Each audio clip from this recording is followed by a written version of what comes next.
मेरे फ्लैट के बराबर वाले फ्लैट में एक आंटी रहती थी। उनकी उम्र 28 साल थी और वो कई साल पहले बेवा हो चुकी थी। उनके 2 बच्चे थे जो अपने नाना नानी के पास रहते थे, जबकि वो खुद अपनी जिंदगी अकेली गुजार रही थी। बहुत पुरदादार, खुश मिजाज और अपनी दुनिया में मगन रहने वाली खातून थी। मैं एक सरकारी मुलाजिम था। मेरी बीवी कुछ साल पहले मुझसे तलाक ले चुकी थी और बच्चे अपनी माँ के साथ रहते थे। मेरी जिंदगी भी तन्हाई में गुजर रही थी। आंटी का अंदाज, चाल और बात करने का सलीका मेरे दिल को छू जाता था। उनके लहजे में एक अजीब मिठास थी और निगाहों में एक थकी हुई चमक छिपी हुई थी। कुछ अरसे के बाद हमारी सलाम दुआ बढ़ने लगी। वो अक्सर अपने फ्लैट के बाहर झाड़ लगा रही होती तो मुझे सलाम करती। मैं जवाब देकर मुस्कुरा देता। एक दिन वो मेरे दरवाजे पर आईं। हाथ में तेल की बोतल थी। कहने लगी, भाई माफ कीजिएगा, एक काम था। मेरी वो पुरानी सलाई मशीन है, उसकी सुई जाम हो मैंने गई है। आप प्लीज मुझे उसका ऑयल बदल कर दे। मैं एक लम्हे के लिए हैरान हुआ। आंटी की आवाज में थोड़ी शर्म थी, मगर उसके पीछे एक मासूम इल्तजा थी। मुस्कुराते हुए कहा, ऑयल चेंज करवाना है? आंटी कहने लगी, जी तेल डालने वाला काम। मतलब मेरी मशीन जाम हो चुकी है और मैं कोशिश कर रही थी, मगर मेरे हाथों से कुछ नहीं हो रहा। मैंने चाबी उठाई और उनके पीछे उनके फ्लैट में चला आया। अंदर बहुत महक थी। कमरा बहुत साफ सुथरा था। हर चीज सलीके का से रुकी हुई है। इसी में लाकर एक चादर पर रखी है। मैं बैठा, हाथ में कपड़ा लिया और आहिस्तगी से सफाई शुरू की। मैंने कहा, ये मशीन बहुत पुरानी है। आंटी कहने लगी, हाँ, ये मुझे शादी के वक्त मिली थी, लेकिन अब तो जैसे हर चीज की रवानी खत्म हो चुकी है। मैंने एक नजर उनकी आंखों में देखा। एक लम्हे को खामोशी तारी हो चुकी थी। वो बात कहने के बाद फौरन किचन में चली गईं। कहने लगी, चाय बनाकर देती हूँ, आप मेरी मशीन का ऑयल चेंज कर लें। जब वो वापस आईं तो मैंने सफाई मुकम्मल कर ली थी और तेल लगाकर मशीन को रवां कर दिया था। मैंने कहा, अब चलाकर देखें। वो मेरी बात सुनकर मुस्कुरा पड़े। थोड़ा सा झकक कर मशीन की सुई को हाथ लगाया। मशीन ने रवानी से चलना शुरू कर दिया। कहने लगे, वाह भाई, आपने तो जैसे जादू कर दिया हो। मैंने कहा, आंटी, ये सिर्फ ऑयल चेंज था। असल बात रवानी की होती है। जब वक्त पर चिकनाव मिले तो हर चीज दोबारा चल पड़ती है। आंटी ने एक लम्हे को मेरी तरफ देखा, जैसे मेरी बात समझ गई हूँ, मगर वो कुछ नहीं बोली। उनके होंठों पर एक ऐसी मुस्कुराहट भी जिसमें कई राज दफन थे।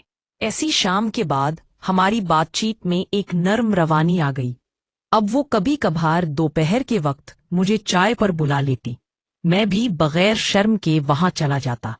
एक दिन आंटी कहने लगी, भाई, आज मेरी तबीयत कुछ बोझल है। अगर आपको बुरा ना लगे तो आप मेरे कंधे पर थोड़ा सा तेल लगा दे। ऐसे लगता है जैसे कुछ जम गया हो। मैं आंटी की बात सुनकर हैरान हुआ, लेकिन मैंने कहा, जी, मैं लगा देता हूँ। इसी के हिज्जे में कोई शरारत नहीं की। बस वही पुरानी इसी में अपनी हो। दुनिया में मगन मगर अंदर से तन्हा।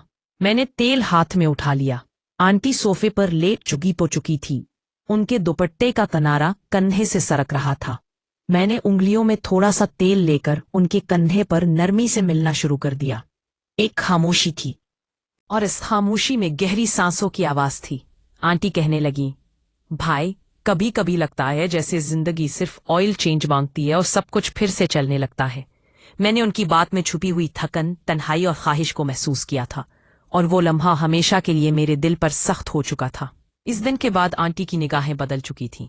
वो वही आंटी थी, सलीके वाली, शाइस्ता बात करने वाली, मगर अब उनकी नजरें ठहर जाती थीं और कभी कभार झुककर कुछ छुपा भी लेती थीं, जैसे कोई अंदर की रोशनी छलकने से रोक रहा हो। एक पहर में दफ्तर से जल्दी वापस आया। गली में दाखिल होते ही दरवाजे पर उनकी नजर थी। हाथ में छोटा सा डब्बा था। भाई, माफ कीजिएगा, मेरा रूम कूलर अजीब दो आवाज निकाल रहा है। शायद इसका भी ऑयल चेंज करना है। मैंने मुस्कुराते हुए कहा, आप तो अब हर चीज की जिम्मेदारी मेरे कंधों पर डाल रही हैं। आंटी कहने लगी, आपके कंधे बहुत बहुत भरवसे वाले हैं। ये जुमला सीधा मेरे दिल पर उतरा था। वो शर्माती हुई वापस मुड़े और अंदर चली गई। रूम कूलर कमरे के कोने में रखा था, पर अनासा था, वाकई आवाज कर रहा था। मैं उसे ठीक करने लगा। आंटी किचन में चाय लेने चली गई। बर्तनों की हल्की हल्की आवाज आ रही थी। कूलर के शोर में एक जैब सामरा आ रहा था, जैसे सुकून उस सूर में फपा हो। मैंने ध्यान इसे कूलर की सफाई की और नई चिकनाव लगाना शुरू कर दी। इतने में आंटी मेरे पास आई।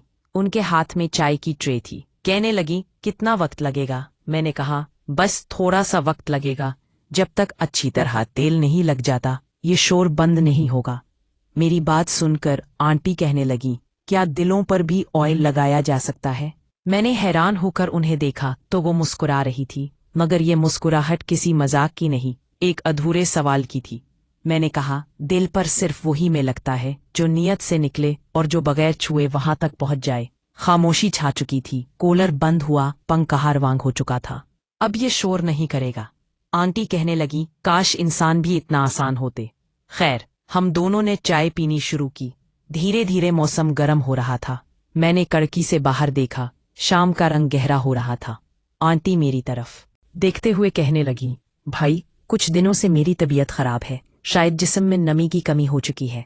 अगर आपके पास वक्त हो तो आज जरा मेरे पांव पर तेल मल दें। ये जुमला आम होता तो शायद बड़ा लगता, मगर वो इस कदर नरमी और सादगी से कह रही थी कि इसमें कोई शरारत नहीं थी।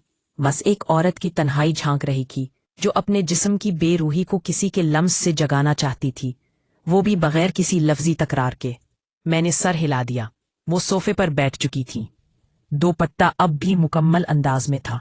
उन्होंने पांव सामने है। मैंने पहले हाथों से मैं अलमियों पर लगा लिया और उनके पावल तलवों पर नरमी से लगाना शुरू किया। उनकी सांसों की रफ्तार आहिस्ता आहिस्ता बदलने लगी। उन्होंने अपनी आंखें बंद कर ली। कहने लगी, आपके हाथों में बड़ा सुकून है। ऐसा लग रहा है जैसे मेरा जिस्म जिंदा हो रहा हो। आंटी की बात सुनकर मैंने कुछ नहीं कहा। मैं सिर्फ उनकी मालिश करता रहा। आंटी कहने लगी, कभी कभार लगता है कि तेल सिर्फ मशीनों के लिए नहीं होता। जिस्म भी चल्ला चल्ला कर कहता है, अब कुछ रवानी चाहे। मैंने सर उठाया। उनकी आंखों में नमी थी, लेकिन ये आंसू नहीं थे। ये किसी दबे हुए जज्बात की गवाही थी। मैंने सिर्फ इतना कहा, रवानी मिल जाए तो जिंदगी का पंखा भी बगैर शोर के चलता है।